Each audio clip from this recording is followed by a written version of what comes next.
Yung mga customer ng 7-Eleven sa'yo pumupunta. Order ka na, ang dami mo sinasabi. Ano sa'yo? Ano ba mabisa dyan? Lahat. Ewan mo, palista-lista ka pa, pasikat ka ba?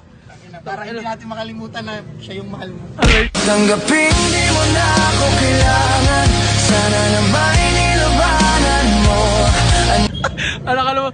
Sige, ano ba masarap mabisa dito? To solid din, ang dami nyo din paninda dito talaga eh, no? Talaga namang may bitaw din talaga. Alam mo naman, boss, oh. Dalawang lamesa, dalawang Putang upuan. ang angas din, oh. From Okay din. 7-Eleven yan, boss. Ba-order ako ng ano, ng Spanish. Apat, pagkano mo? Dalawa daw.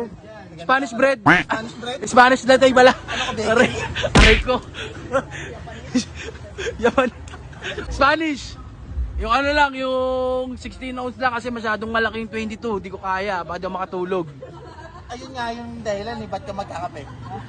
Ano lang, kasi nagre-relapse ako ngayon. Gusto ko lang din ng mga ano, mga... Okay din. Tama lang minsa'y umibig at nagmahal sa'yo ng labis. Baka makapirate tayo niyan, bes. Wag.